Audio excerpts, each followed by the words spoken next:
Millionaire CEO finds triplets alone in hospital. What he did next shocked everyone. The sterile scent of antiseptic filled the corridor as Richard Evans stepped out of the elevator onto the pediatric floor of St. Augustine Memorial Hospital. Dressed sharply in a tailored charcoal suit, his eyes were fixed on his tablet, reviewing figures for the merger that could triple his company's international reach. His assistant trailed behind, murmuring updates, but Richard barely listened. Time was money, and he hated wasting either. Then something stopped him. A muffled sob echoed faintly through the corridor. Richard paused, frowning. His eyes scanned the hallway until they settled on a sight that didn't belong in the world of quarterly reports and boardroom negotiations. 3 little girls, sitting cross-legged on a faded couch near the nurse's station, clutching each other tightly. Identical, blonde curls, big, tear-glossed hazel eyes. Each wore a tiny pink hoodie, all slightly different shades, and one held a worn plush bunny with one ear missing.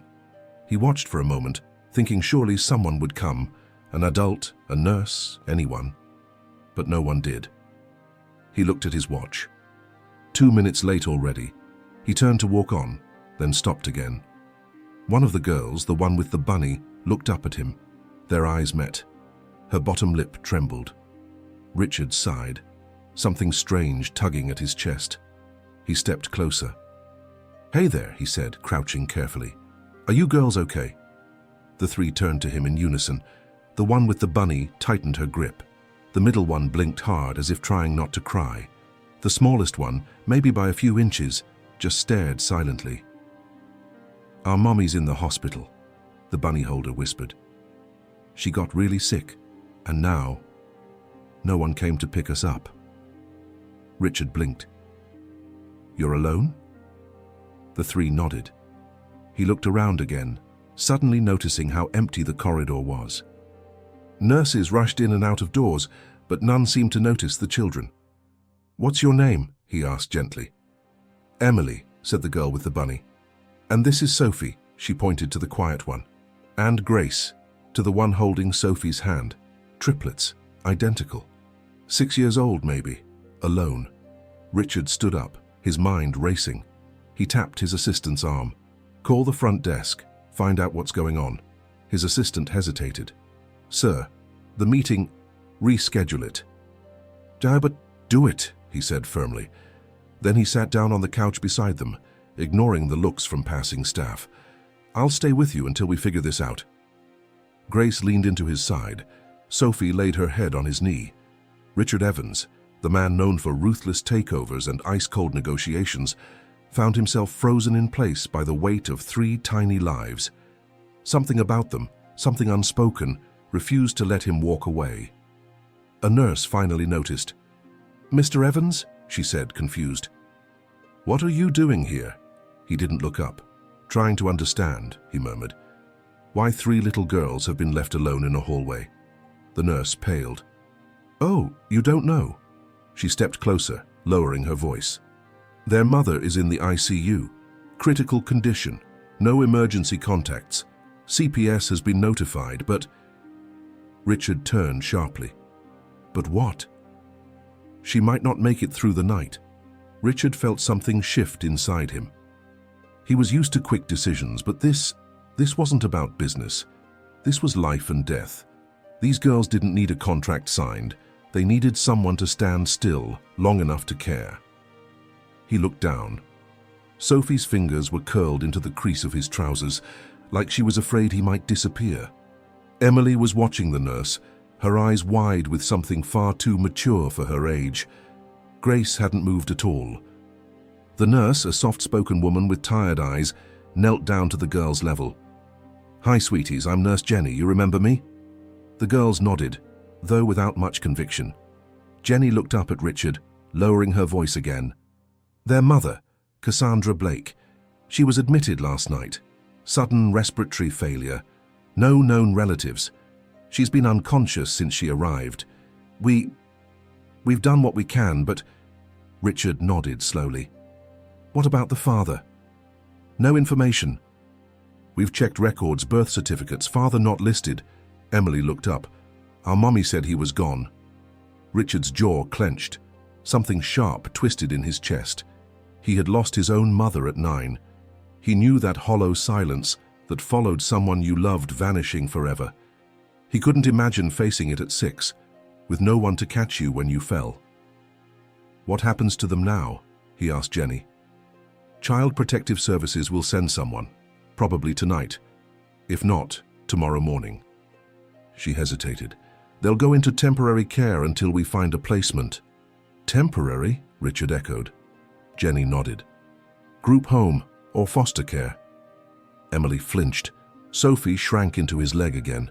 Grace turned her face into the cushion. He stood, heart pounding. "They're 6. You're telling me no one is going to stay with them until CPS shows up?" Jenny's face tightened. "We're nurses, Mr. Evans. We do what we can, but we're understaffed, and legally, we can't take them home." A long pause hung between them. Then Richard said quietly, "But I can." Jenny blinked. "You—" He nodded. "I'm not leaving them here alone." She looked stunned. "Mr. Evans, I don't think—" "Then find someone who can think." He pulled out his phone. "Call your administrator, legal, CPS, anyone. I have a house big enough to host a team of lawyers. I think I can handle 3 little girls for a night." Jenny hesitated again, then slowly nodded. "Okay, I'll make some calls." Richard sat back down, forcing a smile. "How about pancakes for dinner?" Emily looked up, hopeful. "With strawberries?" "Only if you help me eat them." Grace finally smiled. Just barely. As the nurse stepped away, Richard checked his phone. 15 missed calls. He turned it off. He wasn't going back to the boardroom today. As he wrapped an arm gently around the girls, an image flickered through his mind. His younger self sitting in a dark hallway outside his mother's hospital room, waiting for news that never came. Alone. Not this time. He'd make sure they didn't wait alone. By late afternoon, the paperwork was signed, at least temporarily. Nurse Jenny had managed to contact a liaison from CPS who, recognizing Richard Evans's name and influence, agreed, reluctantly, to a short-term guardianship arrangement. "Just for the night," they emphasized. "We'll reassess in the morning." Richard had nodded, saying nothing, but inside, he knew something had already shifted. The girls walked beside him now, their little hands wrapped around his fingers as they exited the hospital into the blinding brightness of the parking lot. His chauffeur, Michael, stood by the open door of the sleek black SUV, eyebrows raised. "Change of plans, sir?" Michael asked, glancing at the children. "Something like that," Richard replied. He helped each girl into the back seat, fastening their seatbelts himself. Emily sat in the middle, still holding her bunny tightly. Sophie stared out the window. Grace curled up instantly, her thumb finding her mouth. Once inside the car, Emily asked, "Where are we going?" "My house," Richard said simply. "Is it big?" Sophie whispered. He hesitated. "Yeah, it's pretty big." The drive to the Evans estate took 20 minutes, but it felt longer. The girls were silent for most of it, watching the world blur past, clutching one another like lifelines. Richard answered their small, nervous questions about whether they could take a bath, if they had to wear shoes inside, if they could sleep in the same room. Yes, yes, and of course, he assured them. When the gates opened and the car pulled into the circular driveway, the girls' eyes widened. The Evans mansion sat against the sunset like something from a dream. Glass, stone, and wood blended into modern elegance. There was a waterfall wall, a koi pond, and lights that twinkled in the garden even before nightfall. "Is this a castle?" Grace asked softly. "No," Richard said, smiling for the first time that day, "but it might feel like one." Inside, housekeeper Eleanor met them at the door, confused but warm. "Mr. Evans?" she asked quietly, nodding at the girls. "They're staying the night," he explained. "Can we get the guest room ready, something cozy with 3 beds together?" Eleanor's brows lifted, but she nodded. "Of course."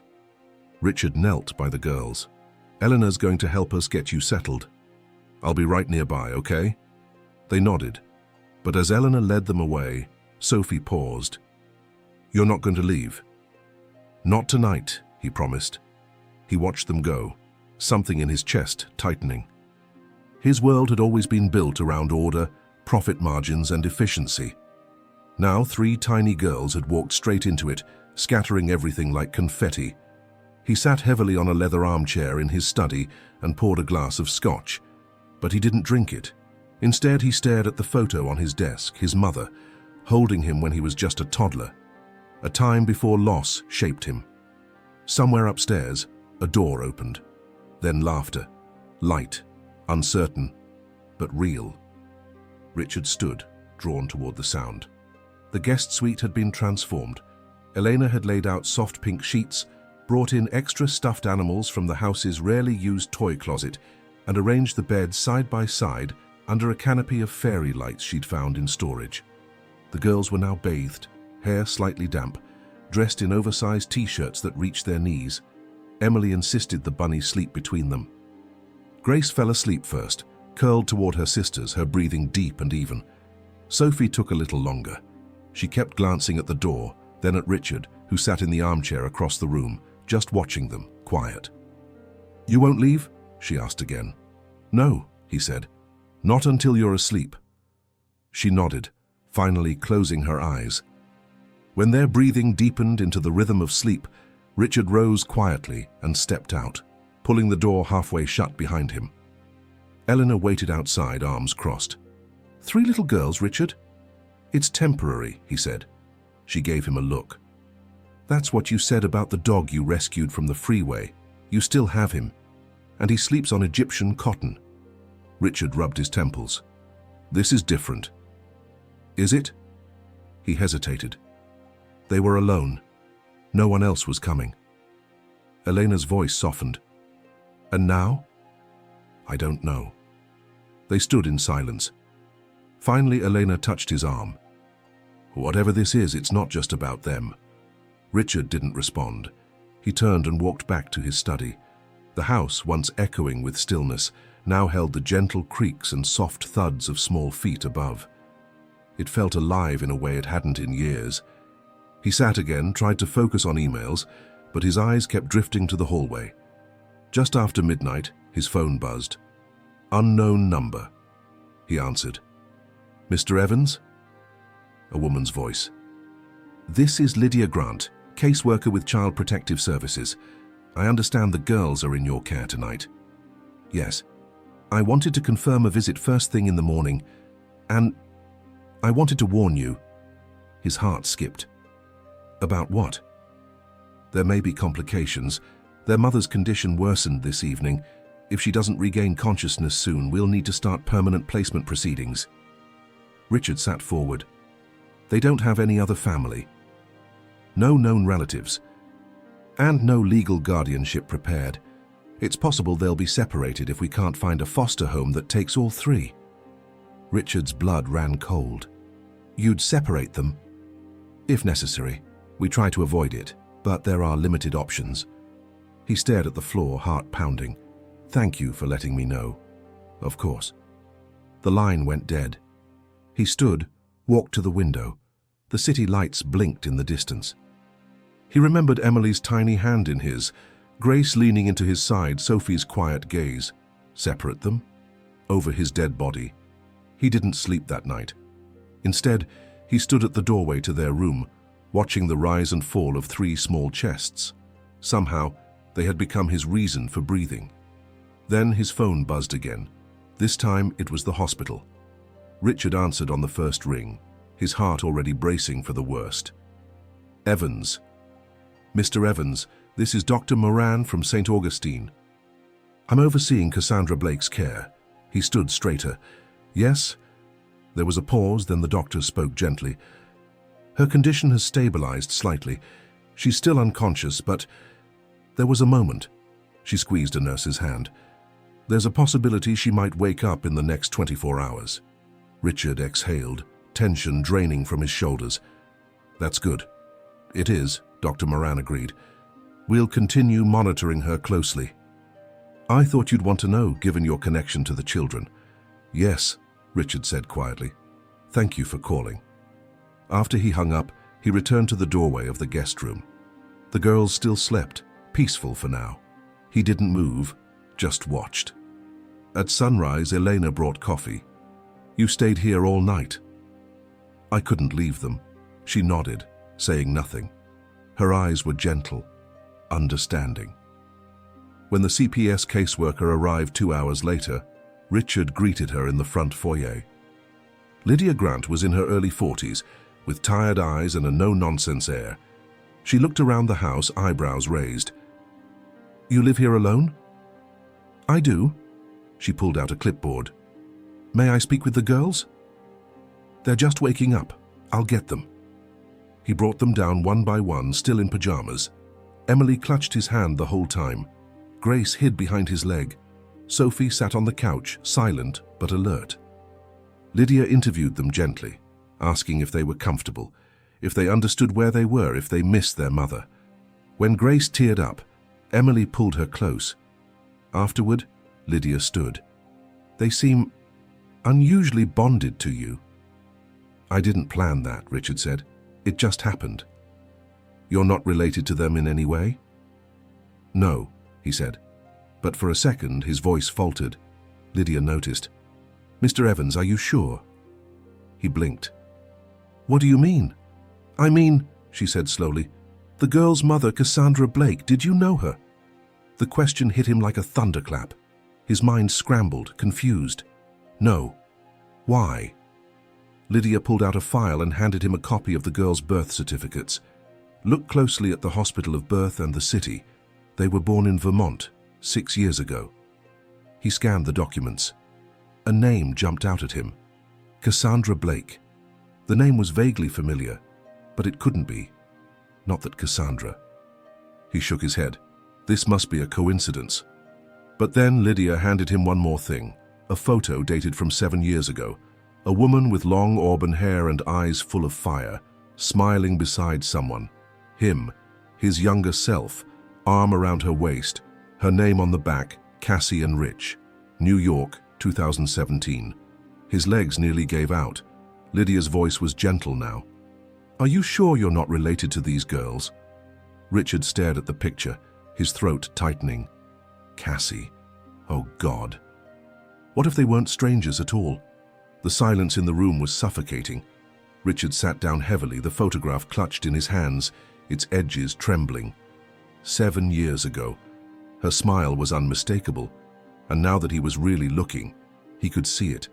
Those same eyes, those same expressions reflected in the faces of Emily, Grace and Sophie. He whispered, "Cassie." Lydia sat across from him, setting her clipboard aside. "You said you didn't know her." "I didn't, not like this," he said, eyes still locked on the photo. "We dated briefly, a few months. I was in New York for a merger. We met at a gallery. She was stubborn, brilliant. I was too consumed by work. I walked away." "And she never contacted you after?" "No," he said, "not once." Lydia leaned forward. "Mr. Evans, the timing fits. You and Cassie were together in 2017. The girls were born in early 2018. His heart pounded. "She never told me." "Well, maybe she tried," Lydia said gently, "but I think you need to ask her that yourself if she wakes up." The words hit hard. Richard stood, pacing the room. "I need answers. But more than that, I need to be sure." "We can arrange a paternity test," Lydia offered. "That would give us clarity. Legally, if you are their father, it changes everything." He nodded, trying to steady himself. "I want it done as soon as possible." "Understood," Lydia said, standing. "In the meantime, the girls remain under your temporary guardianship. You'll need to sign updated documentation, especially now that there's a potential blood relation." He signed whatever she gave him without reading the fine print. His mind was too full, of memories, fragments, questions. How could Cassie have gone through this alone? Why didn't she tell him? Upstairs, the girls were drawing in the playroom Elena had hurriedly set up. He found them laughing, sitting in a circle with crayons and glitter glue. It felt like a different world, one filled with simple joys and quiet magic. Emily looked up first. "Are you okay?" He forced a smile. "Yeah, I just had to talk to someone." Sophie tilted her head. Is it about Mommy? He knelt down, heart aching. Kind of. Grace crawled into his lap without asking, her little hand pressed to his chest. Will she be okay? I hope so, he whispered. I really, really hope so. Later that afternoon, a nurse called with an update. Cassie had opened her eyes briefly, then faded again. She was conscious, barely. The doctor wasn't sure how long it would last. Richard didn't wait. He buckled the girls into the car, called ahead to the hospital, and raced there with a million thoughts in his head. As they arrived, he turned to them. Do you want to see your mum? All three nodded, solemn. Holding one child in each hand and Emily by the wrist, Richard walked toward the ICU. He had no idea what he would say when he saw her, but when the door opened and Cassie looked up, her lips parted, her voice cracked. Richard! Cassie's voice was barely a whisper, but it pierced through Richard like a thunderclap. He froze in the doorway, the girls peeking from behind his legs. Her face was pale, gaunt, but her eyes, those same burning eyes from years ago, still fierce, still unmistakably hers. She blinked hard, as if trying to separate dream from reality. Is it really you? Richard took a cautious step forward. Yeah, it's me. Cassie tried to sit up but winced, her body weak. The heart monitor beeped faster, warning against strain. A nurse entered quickly, adjusting her IV. Try not to move too much, Cassandra. I have to see them, she croaked. My girls. The nurse stepped back and Richard gently nudged the children forward. They ran to her without hesitation, Emily first, clutching her mother's hand. Grace climbed into the bed on the other side, careful not to disturb the wires. Sophie stood at the foot of the bed, holding the edge of the blanket, her lip trembling. Cassie ran a trembling hand over their hair, tears sliding silently down her cheeks. I thought I wouldn't see you again. You're okay now, Mummy? Emily asked. I'm getting better, Cassie said, her voice cracking. Because of you. All of you. Then her gaze found Richard again, and something shifted. Her eyes filled not just with emotion, but with guilt. I didn't know you'd come. You didn't tell me, he said quietly. You never called, never wrote. Cassie closed her eyes. I wanted to, 1,000 times, but you'd already walked away. You made it clear you had no space for anything real. I was afraid. Richard stepped closer, the girls watching the exchange in confusion. You were afraid to tell me I had 3 daughters? Cassie's breath hitched. I didn't know I was pregnant until you left, and when I found out, I didn't know how to reach you. You changed numbers, you weren't listed, and by the time I thought about going to your company, I convinced myself, maybe it was better this way. He sat down heavily in the chair beside her. You should have tried harder. I know, she whispered. And I'll regret that every day of my life. Sophie finally spoke. Do you know him, Mummy? Cassie nodded slowly. Yes, baby, I do. Is he our daddy? The room fell silent. Richard's heart stopped. Cassie looked at him unsure. He took a breath. We're going to find out. I ordered a test. Emily clutched her bunny tighter. I hope it's yes. Cassie's face broke into tears again. Me too. Outside the room, Lydia waited with the paternity test kit. Richard took it silently, brought it back inside. The nurse assisted with the collection, just a cheek swab from the girls and Richard. It would take 24 hours to confirm. But the wait already felt like an eternity. Cassie looked at him after the nurse left. I never imagined you'd be the one to find them. Richard nodded. Neither did I. Then softly he added, but maybe I was meant to. That night, the Evans estate was quieter than usual, yet filled with a new kind of energy, an invisible current that hummed through the halls, driven by the unanswered questions still hanging in the air. Richard tucked the girls into bed again, this time with less resistance. They were calmer, reassured by the sight of their mother and the gentle promise of something they couldn't yet name, stability. As he closed the bedroom door behind him, he leaned against it for a moment, eyes shut, trying to process everything. The test results wouldn't arrive until the next evening, but he already felt the truth vibrating in his bones. Those girls, his girls, were a part of him. He didn't need DNA to tell him that. Eleanor met him in the hallway with a warm mug of tea. "You look like you haven't slept in 3 days." "I haven't," he said, managing a half smile. She walked beside him to the kitchen. "I heard from the staff. You brought their mother here once, years ago. I didn't realize." "I barely did either," he muttered. "I didn't know what she meant until today." Eleanor studied his face. "And now that you do?" "I can't walk away," he said, "no matter what the results say." There was a long pause. Then Eleanor asked the question that had been circling his mind since the moment he saw Cassie's photograph. "What if you had known earlier?" He rubbed his face. "I would have fought. For her. For them. For all of it. Then, maybe now is your chance to fight anyway." He nodded, grateful for her quiet wisdom. The next morning brought rain. The girls played in the sunroom, coloring and building blanket forts with Elena, while Richard sat in his office, phone in hand, waiting for the lab to call. He couldn't work, couldn't think. Every second crawled by. Around 4 p.m., his phone rang. He answered on the first ring. "Evans." "Mr. Evans, this is Dr. Hellman from LabCorp. We've completed the DNA test." Richard's throat tightened. "And?" "There's a 99.98% match between you and all 3 children." Silence. "You're their biological father, Mr. Evans." He didn't respond immediately. Just let the words echo in his mind. "Thank you," he finally said. He hung up, hand trembling.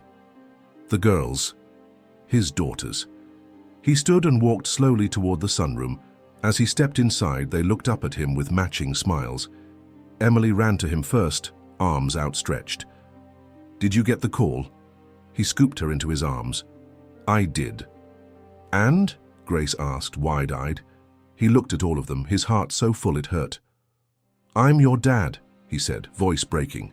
Emily shrieked and buried her face in his shoulder. Grace squealed and hugged his leg. Sophie just stared at him for a long moment, then slowly reached for his hand. He bent to his knees and held them all close. A family, real, unexpected, and now undeniable. But as joy filled the room, a shadow still loomed. Cassie's condition was worsening again. Richard rushed to the hospital as soon as he received the update. He left the girls with Elena, promising he'd be back before bedtime. As the elevator doors opened on the ICU floor, he felt the familiar chill of fear creep up his spine. The same sterile scent, the same soft murmurs of nurses behind glass, but this time the stakes were immeasurably higher. Cassie was conscious when he entered, but barely. Her skin looked even paler, and her breathing was shallow. Machines beeped steadily around her. A nurse adjusted a monitor and gave Richard a quiet nod before stepping out, leaving them alone. He pulled a chair closer to the bed and sat down. "The results came in," he said softly. Cassie turned her head toward him with great effort, her lips parting slightly. "You're their father." "I am." Tears welled in her eyes. "I'm sorry. I should have told you." He reached for her hand, gently intertwining their fingers. "You should have. But you didn't do it out of cruelty, I see that now." "I didn't want to be a burden," she whispered. "You had your world. I was scared. I didn't think you'd want them." "I didn't know I could want them," Richard admitted, voice low. "Until I saw them sitting in that hallway. Everything changed." Cassie's hand trembled in his. "Promise me you won't let them be alone. No matter what happens." He leaned in, his voice firm. "They won't be. I'm their father. I'll be there, every step of the way." She exhaled, a tear sliding down her cheek. "They're so good, Richard. So kind. Emily's brave. Sophie watches everything. Grace. She feels more than she says."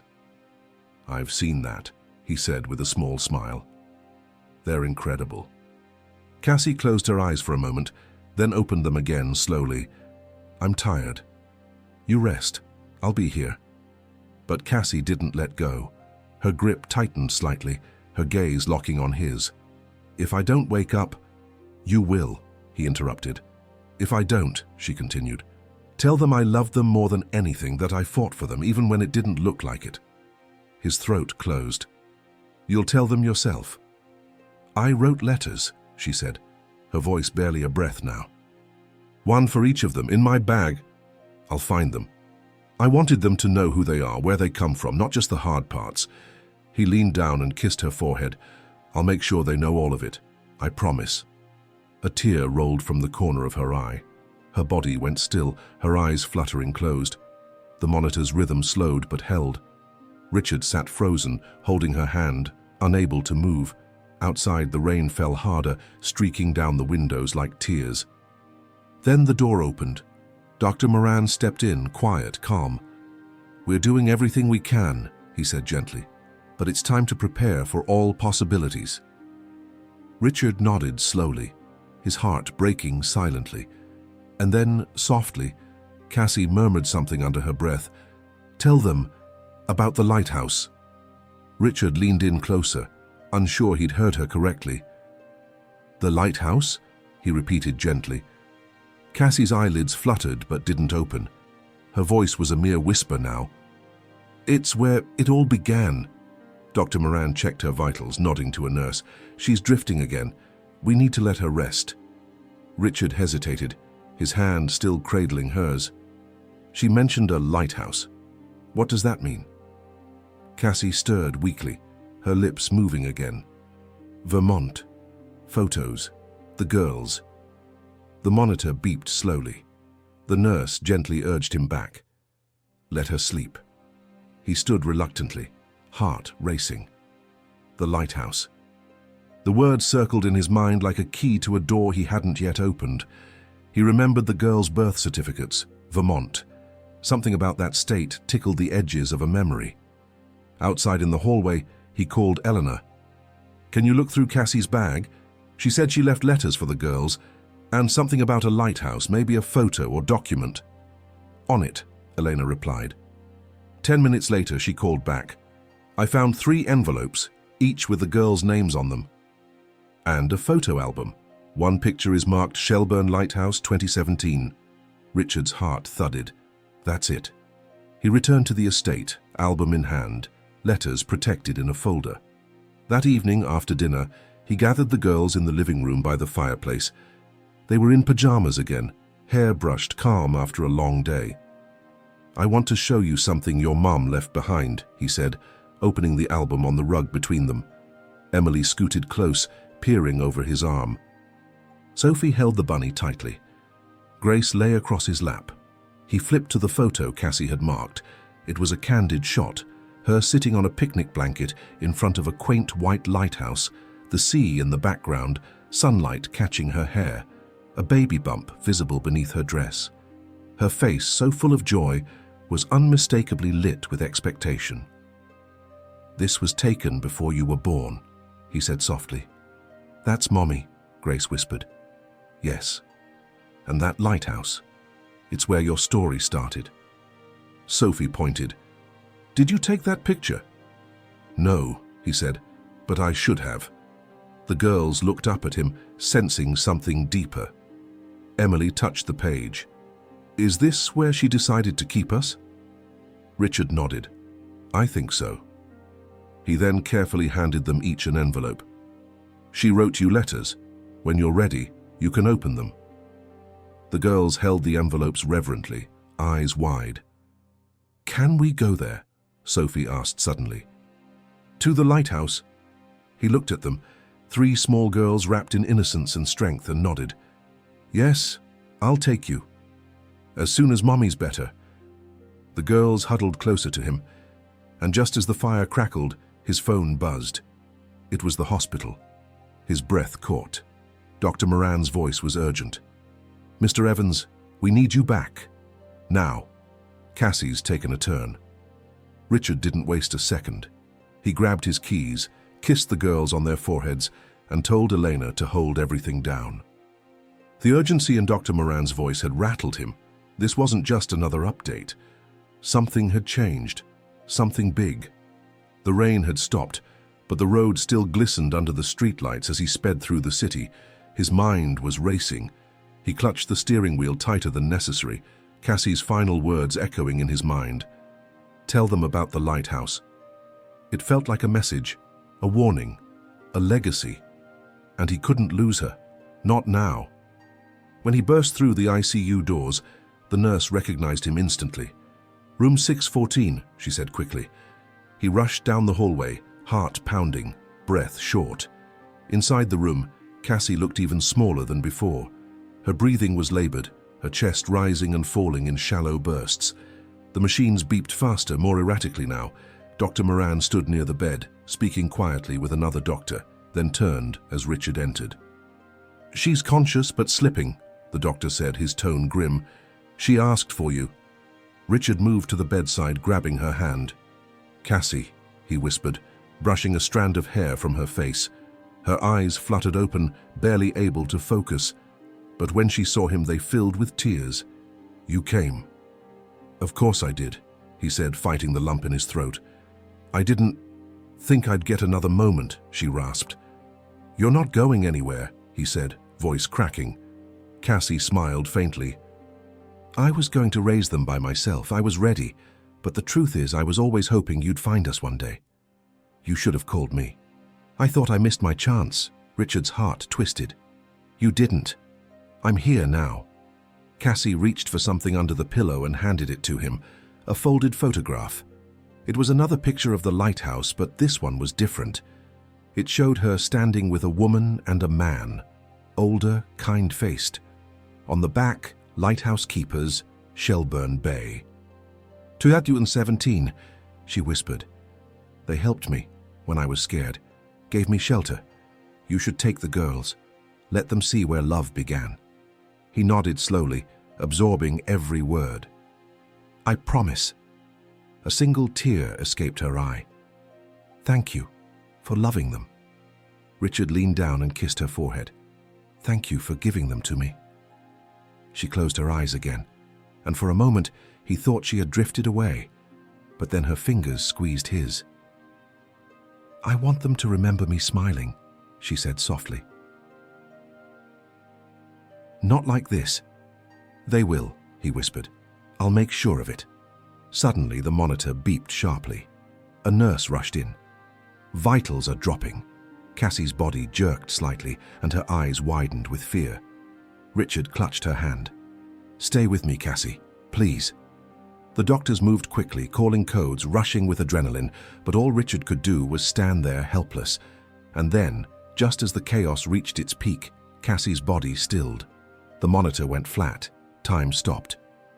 The steady flat line pierced the room with brutal finality. For a moment, Richard couldn't move, couldn't breathe. Everything. The nurses shouting, the crash cart being wheeled in, the defibrillator being prepped, faded into the background. He stared at Cassie's still body, her hand limp in his. He had lost people before. His mother, a colleague once to a tragic accident. But this felt different, deeper, more personal, more permanent. Sir, we need you to step back, a nurse said gently, guiding him away. He stood frozen by the window, hands clenched at his sides. The rain had returned, soft and quiet, like the sky weeping for what was lost. After a few moments, Dr. Moran approached him, his face lined with sorrow. We tried everything, Mr. Evans. I'm sorry. Richard nodded slowly, his throat too tight for words. She was strong, the doctor continued. She held on longer than we expected. For them. For the girls. That's when the reality struck like lightning. He had to go home. He had to tell them. The drive back to the estate was the longest of his life. Every red light, every quiet street felt like a countdown. How do you tell 3 little girls that their mother is gone? How do you explain death to children who still believe in fairy tales? Elena met him at the door. One look at his face and she knew. They're in the playroom, she said softly. Do you want me to? No, he interrupted. I need to do it. He walked slowly down the hall, his heart a solid weight in his chest. He found them gathered around a cardboard castle they'd built, glitter on their cheeks, innocence glowing. Emily looked up first. "Is Mommy okay?" Sophie's smile faltered. Grace stood, sensing the tension. Richard knelt before them, swallowing hard. "Girls, I have something very important to tell you." They moved closer instinctively. He took a breath, eyes glistening. "Mommy was very sick. The doctors tried everything, but today she went to sleep for the last time." Silence. Then Sophie whispered, "You mean she's not coming back?" Richard nodded, tears streaming now. "No, baby, she's not," Emily screamed. The sound shattered the air. Grace collapsed into sobs. Sophie stood perfectly still, her eyes wide and dry, like the grief hadn't landed yet. Richard pulled them into his arms. "She loved you so, so much. She talked about you every moment. She was proud of you. And she made sure you'd never be alone." The words didn't stop the pain, but they helped carry it. They cried together on the floor, wrapped in each other's grief. That night, Richard sat by their beds until they finally slept. Then he opened the last drawer of Cassie's photo album and found a sealed envelope addressed not to the girls, but to him. It read, "If I don't make it, read this when you're ready." He stared at it for a long time, hands trembling. Then, slowly, he opened it. The letter was handwritten, the ink slightly smudged in places, as if Cassie had cried while writing it. Richard unfolded the pages with reverence, his breath shallow. At the top, in her elegant handwriting, it said, "To Richard, if I'm gone." He swallowed, then began to read. "I never imagined I'd write something like this. If you're reading it, it means I didn't make it. And I'm so, so sorry. Not just for the girls, but for you. For everything I didn't say when I had the chance. I should have told you about them. I know that now. I robbed you of 6 years you deserved. I thought I was protecting us all from rejection, from pain, from disappointment. I was wrong. The truth is, I never stopped loving you, even when you left, even when I raised them alone. You haunted every lullaby, every birthday candle, every night I lay awake, wondering what might have been. And then I saw you that day in the hospital. And I knew fate had circled back. You found them, Richard. And I believe deep in my soul that you were meant to." He paused, already wiping tears from his face. Her voice leapt off the page like a ghost whispering into his soul. "The girls are your light now. Don't let the past keep you from being their future. They will challenge you, break your rules, make you late, mess up your suits, but they will fill every corner of your heart with meaning. Take them to the lighthouse. Show them the sea. That's where I found my courage, and I hope it gives you yours. I'm trusting you with everything I have left in this world, Richard Evans. Not because you're rich or powerful, but because for a moment in time, you loved me without armor. If there's still love in you, give it to them. All my heart, Cassie." By the time he finished, Richard was sobbing silently. Not the clean, cinematic kind. This was ugly, raw grief, decades of loneliness and regret pouring out of him in waves. He pressed the letter to his chest and just let it all go. In the morning, the girls found him asleep on the couch, the letter still clutched in his hand. Sophie gently crawled onto his lap. Grace curled under his arm. Emily looked at the tear stains on the paper but didn't ask. Instead, she said, "Can we go to the lighthouse now?" Richard looked down at them, his voice soft but certain. "Yes, we're going to the lighthouse." The following day, they packed the car and began the long drive to Vermont. Elena came too, sitting in the back to keep the girls company. As they passed state lines, Emily whispered, "Mommy's watching us, isn't she?" "She is," Richard said, his hand tightening on the wheel. Ahead, the road curved toward the coast, and the lighthouse, white, weather-worn and waiting, appeared on the horizon. They had come full circle. The Shelburne Lighthouse stood tall against the morning mist, its white stone tower rising like a sentinel from the edge of the rocky coast. The sea crashed gently below, the tide steady and rhythmic, like a heartbeat. It was the same lighthouse from the photo, unchanged, eternal, and now sacred. The girls stepped out of the SUV first, wide-eyed. Grace ran toward the low stone wall bordering the cliff's edge, her hair blown back by the wind. Emily followed, holding the bunny tightly. Sophie stood still, staring up at the tower, her expression unreadable. Richard stood beside them, the letters from Cassie tucked inside his coat. The cold wind bit through his jacket, but he didn't feel it. Not really. Not with all the warmth of memory and loss swelling in his chest. "Is this where she came?" Sophie finally asked. He nodded. She said this is where it all began, where she found the strength to keep going. The lighthouse keeper, a kind older man named Henry, who had been there for over 2 decades, stepped out from a side door. "You must be Richard," he said. "She told me if anything ever happened, someone might come." Richard approached him, surprised. "She told you about me?" "She did. And the girls. Said you were important, even if you didn't know it yet." Henry led them up the narrow spiral staircase to the top of the lighthouse. The climb was steep, but the girls were fearless, helping each other when needed. At the top, the view was breathtaking. Grey sky meeting endless blue water, the shore curved like a protective arm around the bay. "This is where she stood," Henry said quietly, pointing to the far corner. "She used to come early in the morning, sit for hours. Said she felt safe here." Richard pulled the letter from his coat, unfolded it again. The wind tugged at the edges. He read the final paragraph aloud, his voice breaking as the girls gathered around. "Take them to the lighthouse, show them the sea. That's where I found my courage, and I hope it gives you yours." The girls were silent, their eyes on the water. Then Grace asked, "Can we talk to her?" Richard knelt beside her. "Of course." The 3 girls walked toward the edge and began speaking softly, whispers carried by the wind. Emily told her about the pancakes Richard had made. Sophie said she drew a picture of the lighthouse. Grace said she missed her more than her heart could hold. When they finished, Richard opened a small wooden box he'd brought.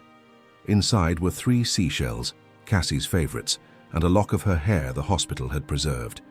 He let each girl place one item at the foot of the lighthouse wall, like offerings. "Goodbye, Mommy," Emily said. "We'll make you proud," Sophie whispered. "We love you forever," Grace added. As they descended the stairs, the wind shifted, warmer somehow. Richard looked back one last time. He could almost see her, standing where they had just been, smiling. She had led them here. And now, it was his turn to lead them home. The drive back from the lighthouse was quiet, but not heavy. It was the kind of silence that came after release, after a storm had passed and left the air clearer than before. The girls sat in the back seat, heads resting against each other, the bunny tucked safely between them. Richard drove with one hand on the wheel, the other resting near the folded letter Cassie had written to him. Back at the Evans estate, Eleanor had prepared a simple dinner and set up a small photo wall in the sunroom, filled with pictures Cassie had left behind. Snapshots of her holding the girls as babies, messy birthday cakes, their first day of preschool. Beneath it, she placed a frame with Cassie's smiling portrait and a white candle that flickered in the early evening light. When they walked in, Grace paused first. Her eyes caught the photo wall and widened. "That's me," she said, pointing to a baby picture. Emily ran up beside her. "And that's Mommy, she's holding all of us." Sophie stared at the candle, then stepped forward and reached for Richard's hand. "Is this her memory place?" He nodded, throat tight. "Yes. So you'll always feel her close." They sat together on the floor, eating Elena's cinnamon toast and fruit, looking at the photos, sharing stories. Grace told a story about how Mommy used to sing in the kitchen. Sophie remembered how she'd fixed their blankets just right.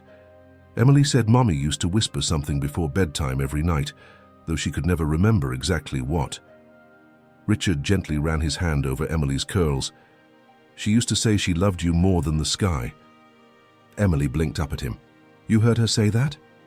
"Once," he lied softly, but it didn't matter, it felt true. Later that night, after the girls were in bed and the house was quiet, Richard sat on the patio, sipping tea instead of scotch, watching the stars. Eleanor joined him for a moment, wrapping a shawl around her shoulders. "You did something rare, Richard," she said. "You showed up, fully. "I'm terrified," he admitted. "I've built companies, closed billion-dollar deals. But this? I have no idea what I'm doing."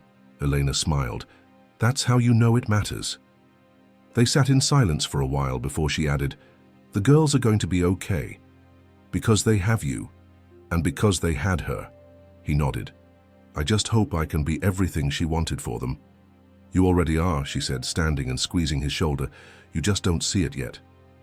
After she left, Richard opened Cassie's letter one more time, reading a line that hadn't struck him earlier.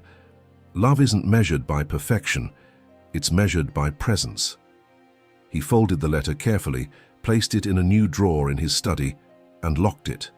A keepsake, a compass.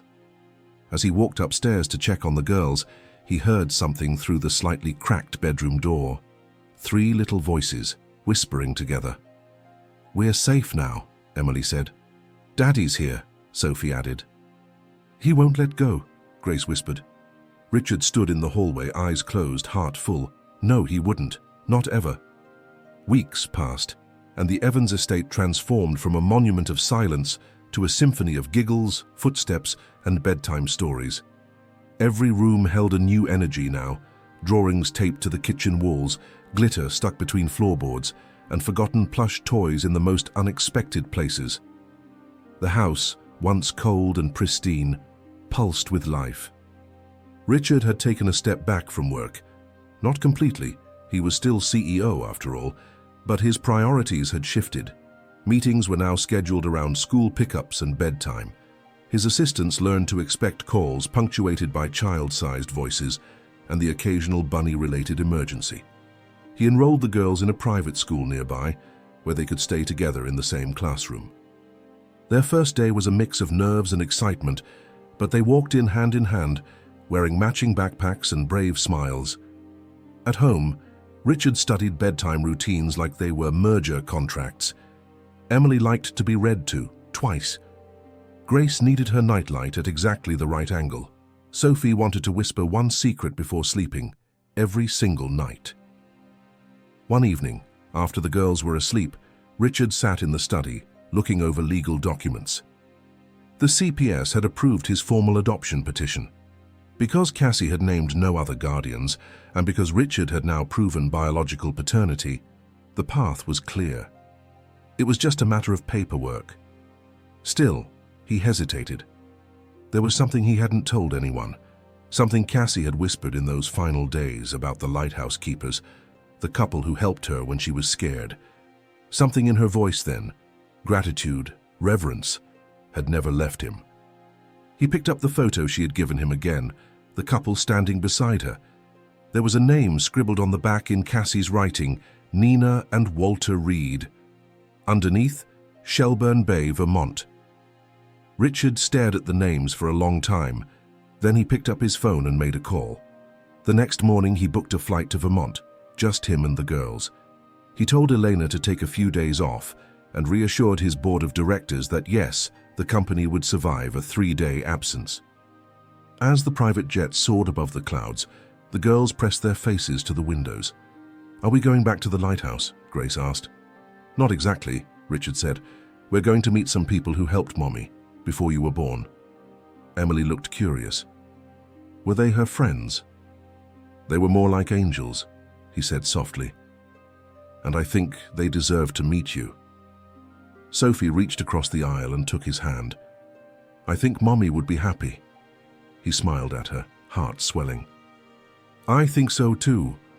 As the plane began to descend over the green fields of Vermont, Richard felt something he hadn't in years, not just responsibility or determination, but peace. He was following Cassie's trail, not backward, but forward, and soon he would discover a secret that Cassie had never written down, a truth waiting for him in Shelburne. The rental car curved down a country road lined with birch trees as they neared Shelburne Bay. The landscape was serene, like something from a postcard, rolling hills, golden fields, and the occasional weather-worn barn standing against time. The girls sang softly in the back seat, harmonizing an off-key version of Twinkle, Twinkle, Little Star. Richard kept one hand on the wheel, the other gently resting on the envelope with the names Nina and Walter Reed written across the front. The further they drove, the heavier that envelope felt. It wasn't just a name anymore.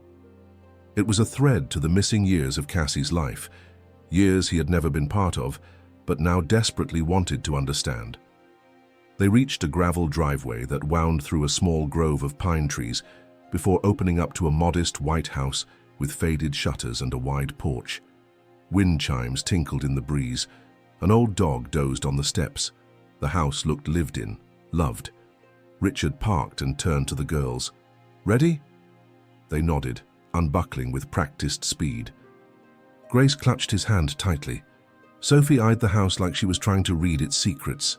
Emily walked with quiet confidence, holding the envelope herself. They approached the porch slowly. Before Richard could knock, the front door opened. A woman stepped out, early 60s, with silver-streaked auburn hair and sharp, warm eyes. She looked at him for a long moment before breaking into a soft, almost startled smile. "You're Richard," she said. He nodded. "Nina Reed?" She nodded back. "Cassie told us about you. Not much, but enough to know someday you'd come." Behind her, an older man appeared, Walter. Broad-shouldered, glasses slipping down his nose. He stepped forward, peering at the girls. "These must be the miracles," he said. Emily stepped forward bravely. "Did you know our mommy?" Nina crouched down, her voice tender. "We did. We were with her when she was pregnant with you. Helped her find strength she didn't know she had." Walter smiled. "Your mom was fierce. Determined to protect you, even when she had nothing." Nina stood and turned to Richard. "Come in, we have a lot to talk about." Inside, the house smelled of lavender and old books. The girls settled on a couch with cookies and hot cocoa, while Nina led Richard to the dining table. She pulled out a small box and placed it between them. "Cassie left this with us. Told us to give it to you if you ever showed up with the girls." Richard opened the lid slowly. Inside were letters, journals, a flash drive, and at the very bottom, a folded legal document. He picked it up and read the header. "Petition to establish paternal rights, Richard Evans." Dated 5 years ago. His heart skipped. "She did try," Nina said gently. "She just never got the courage to send it." Richard stared at the papers, overwhelmed. A whole alternate future had been within reach. "She wanted you in their lives," Nina added, "even when she thought you'd already moved on." Outside, the girls' laughter floated through the house like sunlight. Richard felt tears in his eyes again, but this time they weren't just grief. They were gratitude. Richard sat with the document in his hands, his fingers trembling slightly as he turned each page. Cassie's handwriting was on the margins, notes, crossed out lines, little question marks, next to legal terms she probably didn't understand. There was even a sticky note on the last page, faded and barely legible. "Will he hate me for this?" He pressed the paper to his chest for a moment, closed his eyes, and exhaled slowly. "She never hated you," Nina said softly, pouring more tea into his cup. "She was scared, that's all. She didn't think your world had space for her. Or for them." "She was wrong," Richard said, voice rough. "I just didn't know it then." Walter sat beside him, gently tapping the flash drive. "There's video on this from her time here. Journals too. She recorded everything for the girls." Richard nodded. "I'll make sure they get it when the time's right." Nina leaned back, her expression turning distant. "She told us once that the lighthouse saved her, but she also said very quietly that she hoped one day it would bring you back to her." "She waited," Richard murmured. "She believed," Nina corrected. "That's different." Outside, the wind shifted. The girls were playing tag in the backyard, their giggles rising like music through the open window. The sight of them, free, joyful, whole, felt like a balm against everything Richard had lost. "Did she talk much about the pregnancy?" he asked suddenly.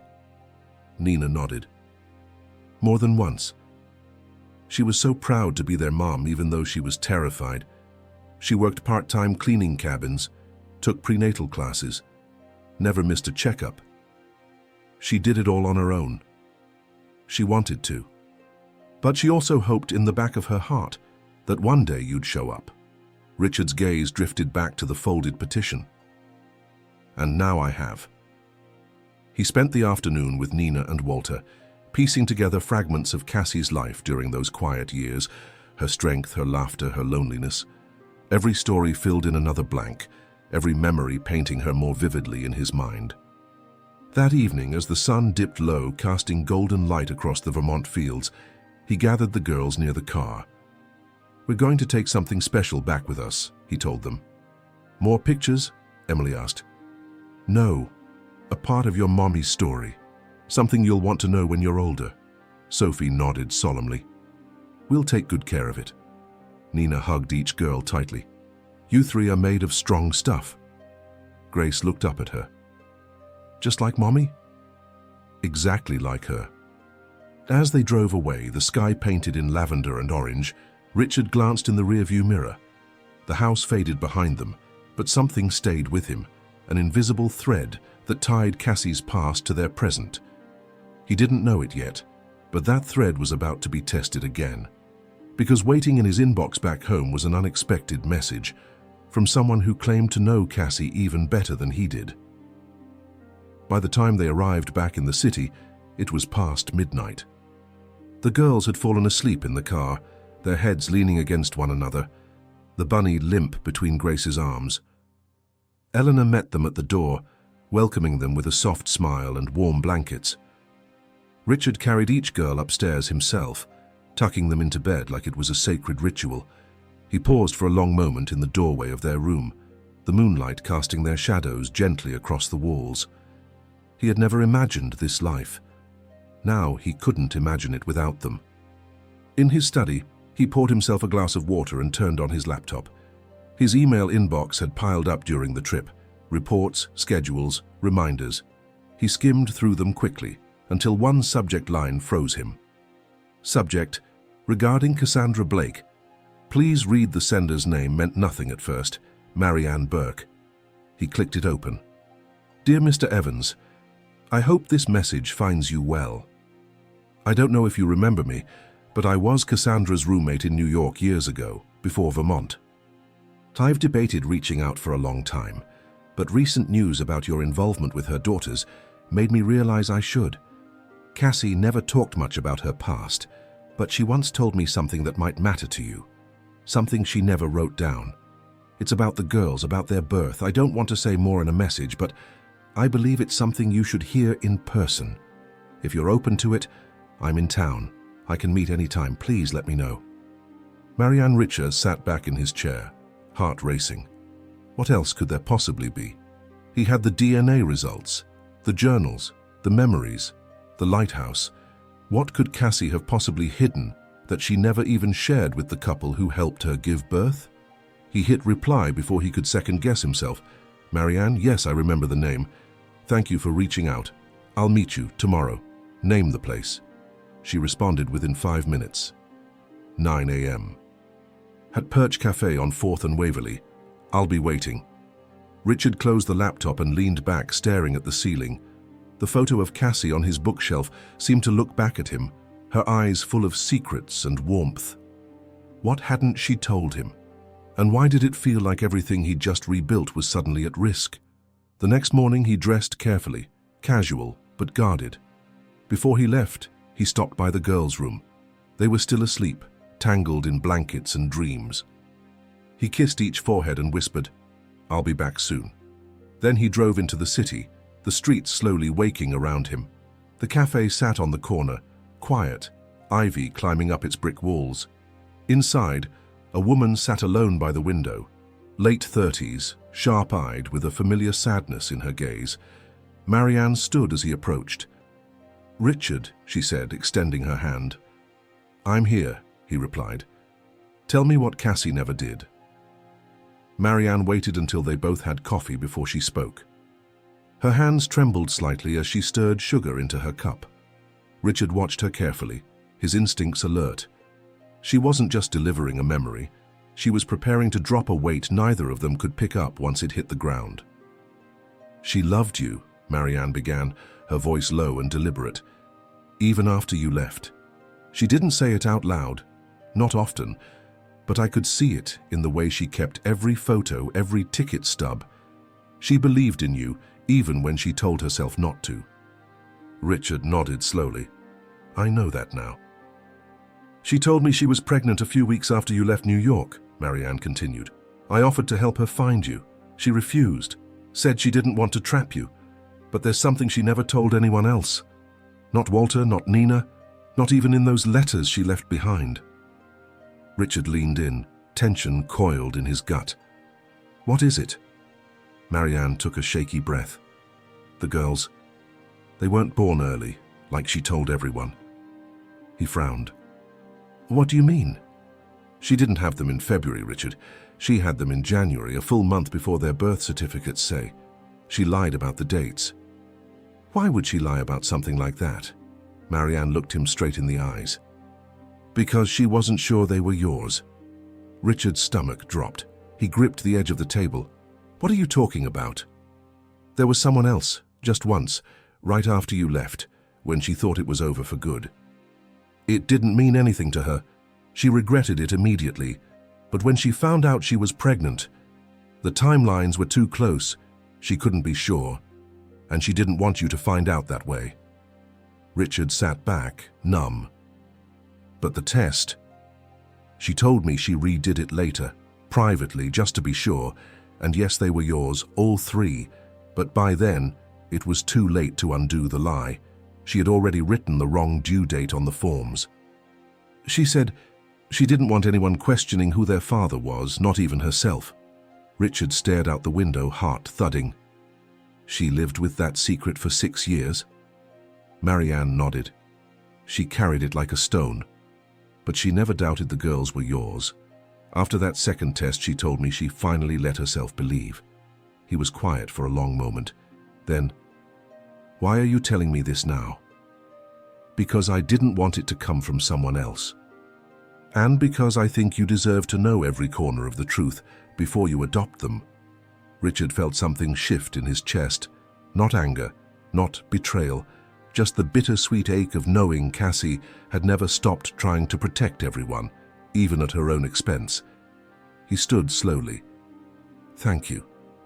Marianne reached into her purse and handed him a small notebook. Her last journal. She sent it to me right before she went into the hospital. She wanted you to have it. As Richard took the journal and stepped out into the morning light, a new question formed in his mind. What else had Cassie written in her final days? Richard sat in his study that evening, the journal on his lap, the house wrapped in a fragile hush. The girls were asleep upstairs, their soft breathing a steady comfort in the silence. The fireplace crackled low, casting flickers of gold across the room. In the dim glow, Cassie's handwriting waited patiently to be read, curved, elegant, and intimate. He opened to the first page, dated just 3 weeks before her hospitalization, Deckman 2. The girls are laughing again. That sound keeps me alive. I've started coughing more at night, but I don't want to worry them. I haven't told Marianne everything yet, not even about the pain. Maybe I'm still pretending I'm stronger than I am, or maybe I just don't want to see the fear in their eyes. I think of Richard more than I admit. I wonder if he'd be proud of them, of me. I wonder if he'd forgive me if he knew the truth, that I didn't have the courage to tell him they were his until it was too late. Richard's throat tightened. He turned the page. Deccan 5. I found the second test. The one I took when the girls were just a few months old. I locked it away, like proof I didn't want to need. But now I can't stop thinking. Maybe it wasn't just fear that kept me silent. Maybe it was shame. For doubting, even for a second, that they could be his. But they are. Every stubborn streak, every flash of brilliance. They are his children as much as mine. I see him in Emily's fire, Sophie's silence, Grace's fierce loyalty. It's like he left pieces of himself in them without ever knowing. Richard closed his eyes for a moment, overwhelmed by her words. The pages felt sacred. Every sentence a confession, a breadcrumb back to the woman he hadn't truly understood until now. He flipped to the middle. Chapter 12. I wrote him a letter today. I don't know if I'll send it. I probably won't. But I needed to say it anyway. Richard, if you ever find this, I hope you know I was never trying to erase you. I was trying to survive. You were the first man who ever made me feel seen, and the only man I ever trusted to see our daughters the same way. If life had gone differently, I would have asked you to stay, to help me raise them. But I was afraid you'd say no. So instead, I never gave you the chance. It was a mistake. And I made you a ghost before you ever got to be a father." Richard felt tears sliding down his cheeks, slow and silent. He turned the page again. "Dick is 18. I'm getting worse. I can feel it now. I don't know how long I have. But if I go, I need to know one thing, that he'll find them. That the world won't take them from each other. If nothing else, let them stay together." Richard sat back, the weight of her hope pressing down on him. She had trusted him blindly, loved him quietly. And now it was his duty to live in the spaces where her voice no longer could. He turned to the last page. "Decked at 20. If you're reading this, it means you found them. Thank you. Love them hard. Let them be messy and loud and wild. Let them fill the silence. And when they ask about me, tell them I laughed more than I cried, that I danced in the kitchen, that I believed in second chances, and tell them their daddy was the best thing I ever believed in." Richard clutched the journal to his chest and cried, not from grief alone, but from the immense, indescribable love that still lingered between the lines. The next morning, the sunlight poured into the house with unusual warmth, as if even the sky understood that something had shifted. Richard stepped into the girls' room carrying a tray with breakfast, pancakes with strawberries just the way Emily liked them. Grace was already awake, her hair tousled, snuggled up with the bunny. Sophie sat at the windowsill watching the morning pass. Emily stirred as he placed the tray on the bed. "Special delivery," he said with a gentle smile. 3 sleepy smiles met his in return. As they sat cross-legged in bed sharing breakfast, Richard watched them closely. These weren't just his daughters now.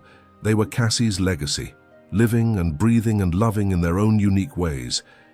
He had spent so long building an empire, chasing perfection. But this chaotic, syrup-sticky moment was the most real thing he had ever held. After breakfast, he took them downstairs and gathered them on the couch. The fire was lit, the room still carrying traces of holiday warmth. "There's something I want to read to you," he said, holding Cassie's journal close. "It's from your mommy, something she wrote just for us." The girls leaned in as he began reading select passages aloud. He skipped the hardest parts, the fears, the regrets, and instead gave them the gold she left behind. "She said you're made of fire and softness," he read aloud, "that each of you carries a piece of her heart and a piece of mine." Emily wiped her eyes. Grace held tightly to his hand. Sophie just watched, still and quiet. When he finished, they sat in silence for a long time. Then Grace whispered, "Can we write her back?" Richard blinked. "What do you mean?" "We could write a letter," she said, "to the stars. Maybe she'll hear it." He nodded slowly. "I think she would love that." Later that day, they gathered art supplies, and each girl wrote a letter. Emily's was filled with updates, school pancakes, a new favorite song. Sophie's was simpler. "I love you. I remember you. I miss your smell." Grace's was a drawing, Cassie smiling, standing at the lighthouse, the girls holding her hands. At the bottom, she wrote, "You can rest now. Daddy's got us." That night, Richard stood alone on the patio, the girls asleep upstairs. He lit 3 small paper lanterns, one for each letter. As the wind calmed, he released them into the sky. He watched them rise, glowing gently, drifting toward the stars. Cassie had trusted him to carry on where she could not. And now, for the first time, he wasn't afraid. He had made peace with the unknown, forgiven what could not be changed, and embraced what lay ahead. The next morning, a letter from the court arrived. The adoption hearing was officially scheduled. In 2 weeks, the girls would legally become Evanses, but Richard knew the truth. They had become his the moment they reached for his hand in that hospital hallway. And yet, one more surprise still waited. Because on the morning of the hearing, someone unexpected would walk into the courtroom. someone who held a final piece of Cassie's truth. The morning of the adoption hearing dawned clear and bright. Richard helped the girls get dressed in their new outfits, matching navy blue dresses with little silver stars, chosen by Elena, who beamed with motherly pride as she brushed each head of hair with reverence. Grace insisted on wearing her bunny clipped to her belt. Sophie had a tiny silver locket with Cassie's picture inside. Emily asked to wear one of her mum's old scarves, wrapped gently around her shoulders like a shield. "You look perfect," Richard told them, kneeling to their level. "Your mum would be so proud." "She's watching," Emily said, confident. Richard nodded, his heart tight. Always. The courthouse was quiet that morning. Eleanor stayed outside with the girls as Richard met briefly with his attorney. Papers were in order. The judge, a kind older woman named Judge Brenner, had been briefed on the case. Everything was aligned.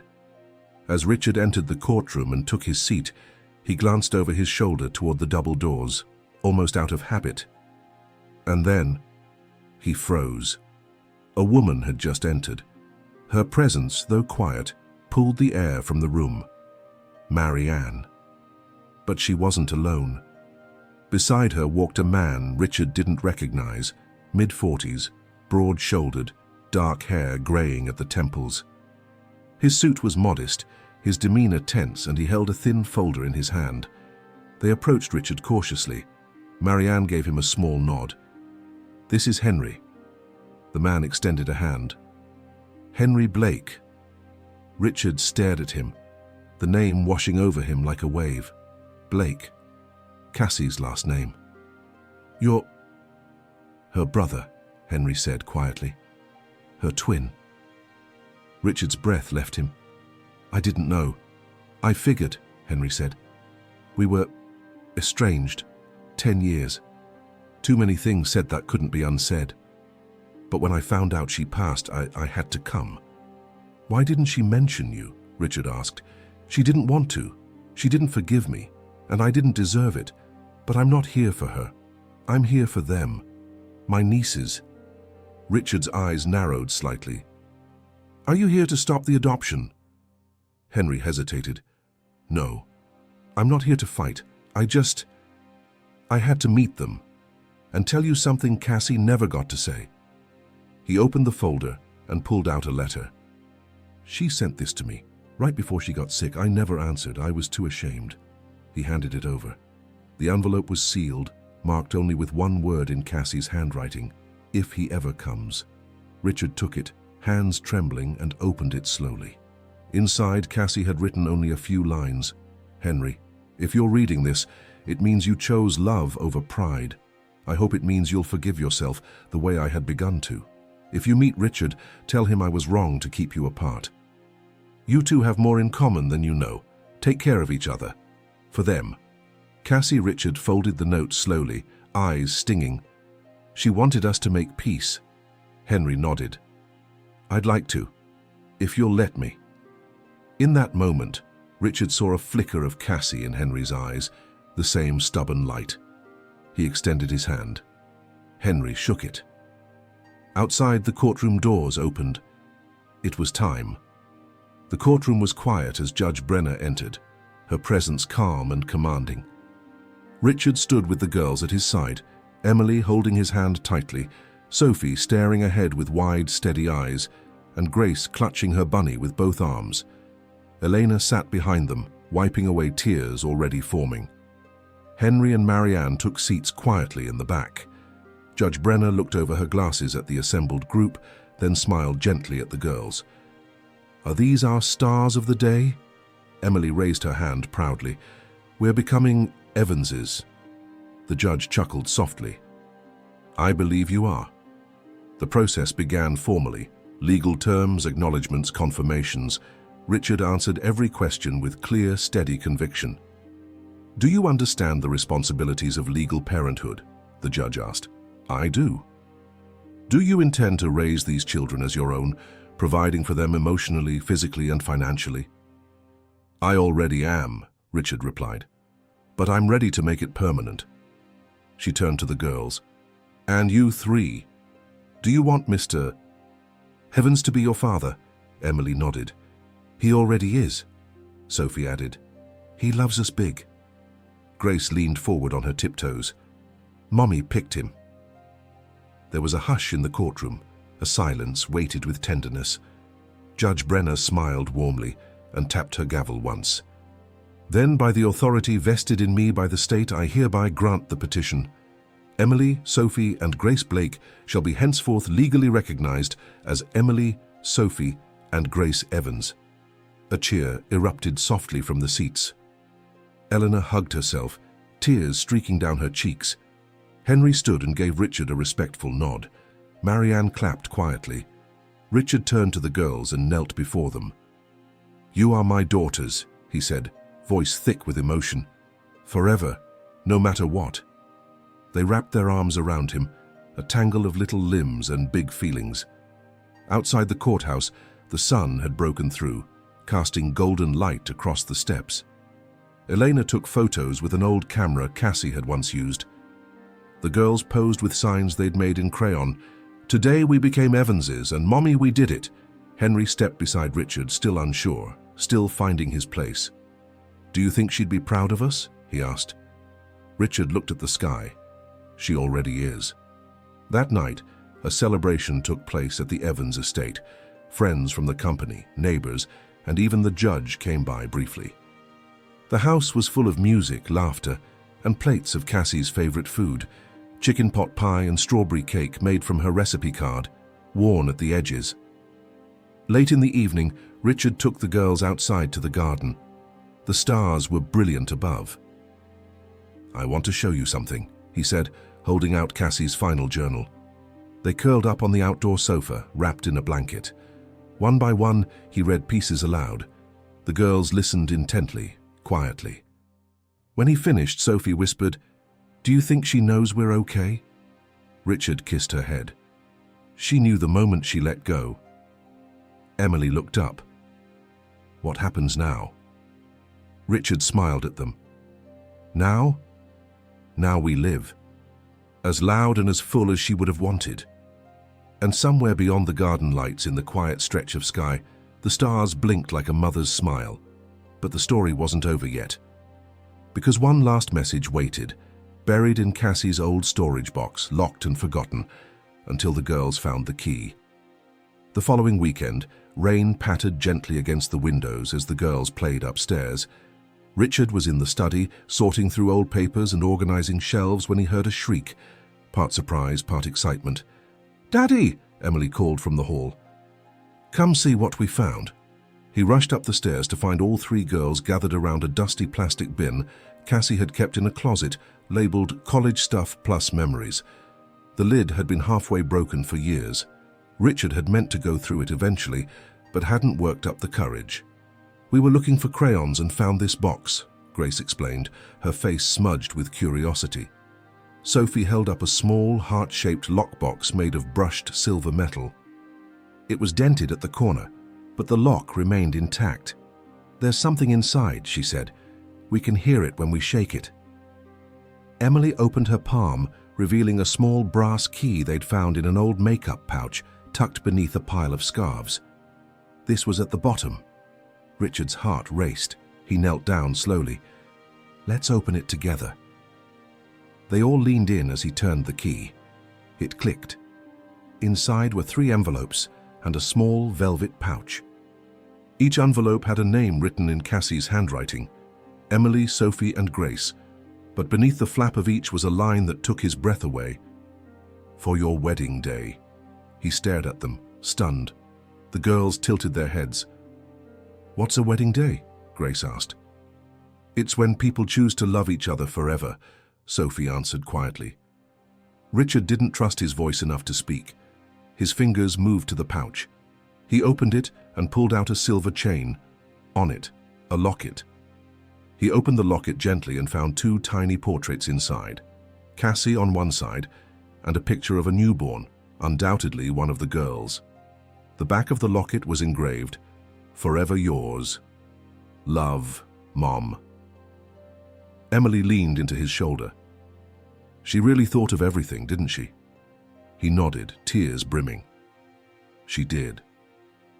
They sat together for a long time on the floor, cradling pieces of Cassie's love preserved in that little box. A time capsule of hope. Of dreams she hadn't lived to see, but had imagined with her whole heart. That evening, Richard wrapped the envelopes carefully in tissue and placed them in his safe. Not to hide them, but to protect them until the right time. Later, as he tucked the girls into bed, Grace whispered, "Do you think Mommy sees us?" "I do," he said. Sophie pulled the covers up to her chin. "Even now?" "Especially now," Richard replied. "She's part of everything." And as the house quieted, filled with the soft rhythm of sleep, Richard stood once more at the doorway of their room. 3 small beds, 3 great lives, 1 legacy. He smiled, finally at peace. Because some stories don't end with goodbye. They live on, in laughter, in love, in the faces of those left behind, and in the hearts of 3 little girls who once sat alone in a hospital hallway, waiting for a future they never imagined, until their father walked in.